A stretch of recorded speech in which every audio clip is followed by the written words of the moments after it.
Ini kencing onta. Kencing onta ini mengandung obat. Ini challenge. Dan ini susu onta tanpa melalui proses sterilisasi. Saya akan minum. Bismillah. Bismillah dicampur. Ya. Jadi campuran kencing dengan susu. Oke, siap. Bismillahirrahmanirrahim. Takbir. Rasanya agak-agak pahit-pahit dikit.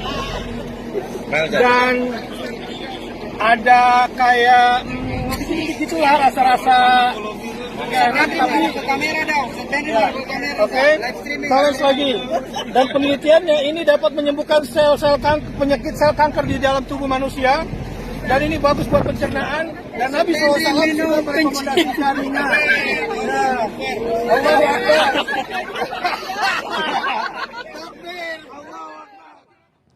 Bagaimana hukum berobat dengan meminum air kencing unta? Al-Hafidh Ibnu Hajar Al-Asqalani berkata dalam kitabnya Fathul Bari juz 1 halaman 338.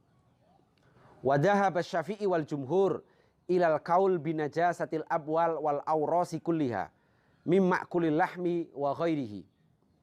Asy-Syafi'i dan mayoritas ulama berpendapat bahwa air kencing dan kotoran semua hewan adalah najis. Baik dari hewan yang halal dimakan atau hewan yang haram untuk dimakan. An Anas bin Malik qol qadima unasun min uqlin aw urainah fajtawau al-Madinah fa amarahumun Nabi sallallahu alaihi wasallam biliqahin wa ayyashrabu min abwaliha wa albaniha. Hadis riwayat Imam Bukhari dan Imam Muslim. Dari Anas bin Malik berkata, ada beberapa orang dari Uqlin atau Urainah datang ke kota Madinah. Namun mereka tidak kuat dengan iklim kota Madinah hingga mereka pun jatuh sakit. Rasulullah lalu memerintahkan mereka untuk mendatangi unta dan meminum air kencing dan susunya. Wa amma amruhu sallallahu alaihi wasallam al-araniyin bisyurbi abwalil ibil fakana litadawi wa tadawi bin nazzi jaiz inda faqti tahir alladhi yaqumu maqamah.